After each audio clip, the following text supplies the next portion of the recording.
क्या बोलता है सीआरपीसी का section 41A, notice of appearance before police officer. मतलब किसी भी पुलिस ऑफिसर ने आपको एक नोटिस भेजा और बोला कि इस फला डेट को इतने बजे आप पुलिस स्टेशन में आए और अपनी अपीयरेंस को आप नोट करवाएं, आपका नाम आया है किसी भी केस में और किस तरह से डाउट करते हैं आपके ऊपर वो, या फिर क्या उनके पास रीजनेबल ग्राउंड्स हैं आपको बुलाने के लिए, उसलिए आपको बुलाया गया पुलिस स्टेशन में।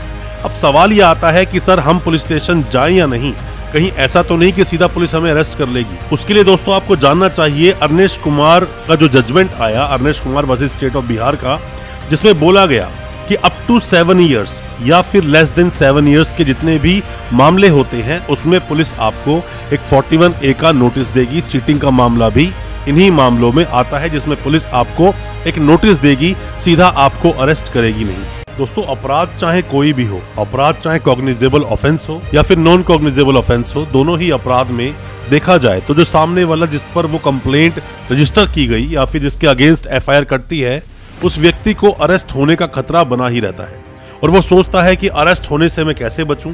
कई बार वो एंटीसिपेटरी बेल की तरफ जाता है, कई बार अलग अलग रेमेडीज को इस्तेमाल करता है, मैं कैसे उस केस से निकल जाऊं या किस तरह से मैं बचूं उस अरेस्ट से।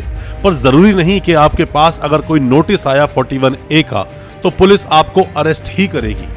हाँ, वो बात अलग है कि आपके किसी भी केस में अगर इन्वॉल्वमेंट है तो पुलिस आपको अरेस्ट जरूर करेगी अगर पुलिस के पास कोई भी रीजनेबल डाउट है या रीजनेबल कोई भी स्ट्रॉन्ग एविडेंसेस हैं आपके अगेंस्ट, और फिर भी 41A में आपको बुलाया गया तो पुलिस आपको अरेस्ट भी कर सकती है। 41A का नोटिस क्या बोलता है? क्या आपको पुलिस डायरेक्ट रूप से अरेस्ट कर लेगी अगर आप पुलिस स्टेशन जाते हैं और आपको मिलता है 41A का नोटिस, या फिर अगर आप जाते हैं 41A के नोटिस पर किसी भी पुलिस स्टेशन में या कहीं पर भी जिस एजेंसी ने आपको बुलाया है तो क्या वो आपको अरेस्ट कर ही नहीं सकते? क्या बोलता है अपने देश का कानून, क्या बोलते हैं जजमेंट, आज उन्हीं सब पर हम बात करेंगे। कोशिश करूंगा कि इसी एक वीडियो से आपके सभी तरह के डाउट्स क्लियर हो जाए 41A नोटिस को लेकर। ज्यादा कुछ जानने के लिए सीआरपीसी 41A के बारे में दोस्तों बने रहिए हमारे इस वीडियो के साथ। नमस्कार दोस्तों, स्वागत करता हूं फिर एक बार आप सभी का अपने इस यूट्यूब चैनल पर जिसका नाम है फाइट फॉर ट्रू। मेरा नाम है वीरेंद्र वर्मा। जैसा आप सभी जानते हैं हम इसी तरह की लीगल अवेयरनेस की वीडियोस आपके लेकर आते हैं और आपको बनाते हैं कानूनी जानकार। सबसे पहले दोस्तों आपको पता होना चाहिए क्या बोलता है सीआरपीसी का section 41A, notice of appearance before police officer. मतलब किसी भी पुलिस ऑफिसर ने आपको एक नोटिस भेजा और बोला कि इस फला डेट को इतने बजे आप पुलिस स्टेशन में आए और अपनी अपीयरेंस को आप नोट करवाएं, आपका नाम आया है किसी भी केस में और किस तरह से डाउट करते हैं आपके ऊपर वो, या फिर क्या उनके पास रीजनेबल ग्राउंड्स हैं आपको बुलाने के लिए, उसलिए आपको बुलाया गया पुलिस स्टेशन में। अब सवाल ये आता है कि सर हम पुलिस स्टेशन जाएं या नहीं, कहीं ऐसा तो नहीं कि सीधा पुलिस हमें अरेस्ट कर लेगी। उसके लिए दोस्तों आपको जानना चाहिए अरनेश कुमार का जो जजमेंट आया, Arnesh Kumar versus state of Bihar का, जिसमें बोला गया कि अप टू 7 इयर्स या फिर लेस देन 7 इयर्स के जितने भी मामले होते हैं उसमें पुलिस आपको एक 41A का नोटिस देगी। चीटिंग का मामला भी इन्हीं मामलों में आता है जिसमें पुलिस आपको एक नोटिस देगी, सीधा आपको अरेस्ट करेगी नहीं। और यहीं पर जब पुलिस वाले सुप्रीम कोर्ट के आदेश जो होते हैं या गाइडलाइंस होती हैं, जजमेंट्स आते हैं, जो पुलिस वाले उन्हें मानते नहीं हैं उनके अगेंस्ट भी कुछ और गाइडलाइंस दी गई और जजमेंट्स आए। मैं एक जजमेंट का नाम आपको बताना चाहूंगा उनमें से। और जो पुलिस वाले इस 41A की अवहेलना करते हैं, नहीं मानते हैं और अपने ही कानून को चलाने की कोशिश करते हैं, उनके लिए भी एक जजमेंट आया, Satyendra Kumar until versus CBI. आप इसको पढ़ेंगे तो यहाँ पर फटकार भी लगाई गई और बातें भी बताई गई, जो पुलिस वाले इन चीजों को नहीं फॉलो करते हैं उनके अगेंस्ट एक्शन होना चाहिए, ये भी कहा गया इस जजमेंट में। अब दोस्तों बात ये आती है कि 41A का नोटिस आपके पास आए तो आप क्या करें। दोस्तों अगर आपकी इन्वॉल्वमेंट नहीं है, ना के बराबर आपकी इन्वॉल्वमेंट है, तो मेरा मानना है आपको पुलिस स्टेशन जाना चाहिए और पुलिस के पास जाकर अपनी सारी बातों को बताना चाहिए। डिटेल में आप बताइए आपने कुछ नहीं किया है तो मेरा मानना है कि पुलिस आपको ऐसे अरेस्ट करेगी नहीं। और अगर पुलिस के पास कोई रीजनेबल कोई डाउट्स है या कोई भी एविडेंसेस है तो वो पुलिस को शो करने होंगे। ऐसा नहीं कि सीधा 41A का नोटिस दे दिया तो आपको अरेस्ट कर ले। पर ऐसे बहुत सारे मुकदमों में, ऐसे बहुत सारे मामलों में देखा गया है कि 41A का जब नोटिस आया और जब वो व्यक्ति गया पुलिस स्टेशन में तो पुलिस ने उसको बिठा लिया, पुलिस ने उसको अरेस्ट कर लिया, ऐसा भी देखा गया है। एंटीसिपेटरी बेल के लिए सीधा चले जाना, अगर आपके पास 41A का नोटिस आया है तो मेरा मानना है सीधा ही आपको 41A का नोटिस मिलते ही एंटीसिपेटरी बेल नहीं लगानी चाहिए। अगर आपको लगता है कि नहीं ये मामला बिल्कुल ही गलत है और मेरे अगेंस्ट जो कार्रवाई हो रही है वो नहीं होनी चाहिए, बिल्कुल झूठा फर्जी मामला है, तो आपको क्वेश्चनिंग में जाना चाहिए। किसी भी हाईकोर्ट में जाकर आप 482 में जो आप क्वेश्चनिंग लगाएंगे उससे आपको केस बाहर निकाला जा सकता है। 41A के नोटिस का पालन आप करें, क्योंकि पालन आप अगर नहीं करेंगे तो उसके बाद में अरेस्ट वारंट इशू होगा। 82 की प्रोसीडिंग भी आपके अगेंस्ट चला दी जाएगी। 82 क्या होता है, भगोड़ा कब करार देते हैं, उस पर डिटेल मैंने वीडियो बनाया है, उस वीडियो को आप देख लेंगे तो बेहतर होगा।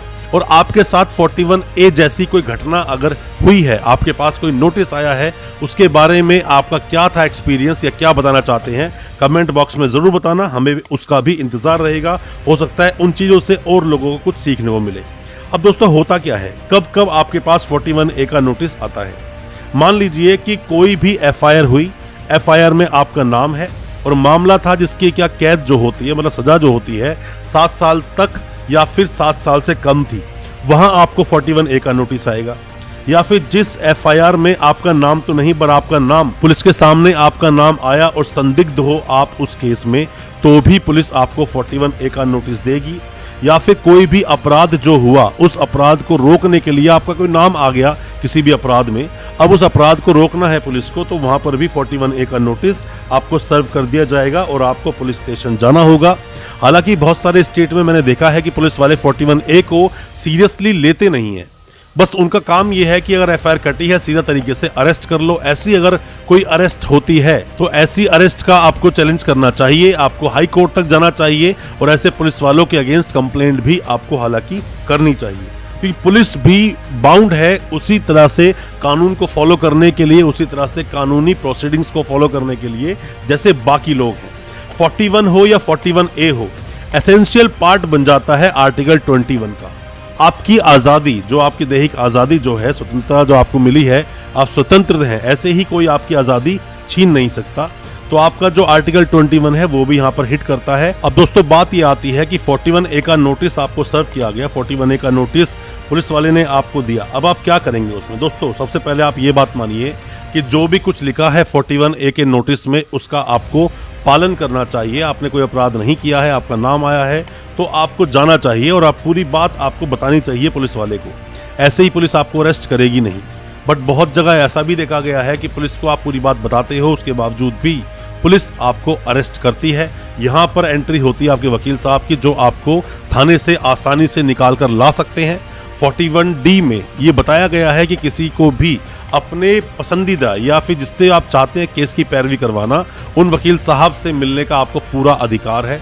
और मेरा मानना तो यह है 41A का नोटिस अगर आपके पास आया है तो आपके कोई जानकार हैं, जो कानूनी जानकार हैं या वकील साहब कोई आपकी जानकार हैं, आप उन्हें साथ लेकर जाएं। हो सकता है कि आपके साथ कोई मिसहैपनिंग होने वाली हो तो उस चीज से आप बच जाएं। अगर आपके वकील साहब होंगे तो कानूनी टर्म्स को यूज करके आपको वहां से वो निकाल कर जरूर ले आएंगे। हालांकि 41A के तहत सीधा पुलिस ऐसे आपको अरेस्ट करेगी नहीं, और अगर सीधा आपको अरेस्ट करती भी है तो पहले आपको उसका रीजन बताना पड़ेगा, आगे भी रीजन लिखकर देना होगा कोर्ट में कि क्यों उस व्यक्ति को अरेस्ट किया है। और कई बार दोस्तों ऐसा भी होता है कि जहां पुलिस आपको सीधा अरेस्ट नहीं कर सकती और पुलिस अरेस्ट करती है, जैसे कि हमारे केस में ऐसा हुआ था कि सिर्फ चीटिंग का मामला था, उसमें सीधा एक बार पुलिस दूसरे स्टेट की दिल्ली आई।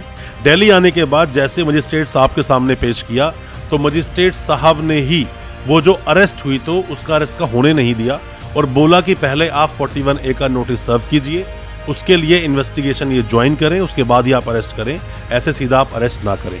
ऐसे अगर कोई पुलिस आपको अरेस्ट करती है तो यहाँ पर आपके वकील साहब आपकी मदद कर पाते हैं। बस वकील साहब को आपके पूरे मैटर के बारे में पता होना चाहिए, क्योंकि 41A की अवहेलना करना पुलिस को भारी पड़ सकता है और इन बातों को आप खड़े होकर कोर्ट में बोल पाओगे नहीं। यहाँ आपके वकील साहब ही आपकी मदद कर पाएंगे। अब दोस्तों यहाँ बहुत बार आप लोग भी गलतियां करते हो, जैसे कि नीम हकीम खतराए जान जिसे बोलते हैं, मतलब कि कुछ ऐसे लोग जो कानून के बारे में सही ढंग से या पूरी बात को जानते नहीं है, उनकी एडवाइस में आकर आप फरार हो जाते हो और यहीं से आपके साथ प्रॉब्लम्स और ज्यादा बढ़ जाती हैं प्रॉब्लम्स का सामना और ज्यादा आपको करना पड़ता है। और जब पुलिस आपको अरेस्ट करती है 41A का नोटिस देने के बाद भी, तो यहाँ वैलिड रीजंस बताती है। रीजंस क्या हो सकते हैं? जैसे बोलते हैं कि सर अगर इसको छोड़ दिया तो यहाँ पर वो एविडेंसेस के साथ छेड़छाड़ कर सकता है या एविडेंसेस को गायब कर सकता है, ये भी रीजन हो सकता है।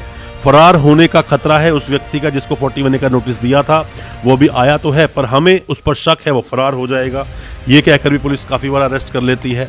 अगर हमने इसको यहाँ से छोड़ दिया तो गवाहों को जाकर डराएगा, धमकाएगा, इंड्यूसमेंट करेगा या फिर किसी भी तरह से अपनी साइड ले लेगा और केस पर पूरा प्रभाव पड़ेगा, ये भी एक बात होती है पुलिस की कई बार। और ऐसी कई सारी संभावनाओं को सामने पुलिस ले आती है जिनको दिखाकर पुलिस वहां पर उस व्यक्ति को अरेस्ट कर लेती है जिसको 41A का नोटिस दिया था।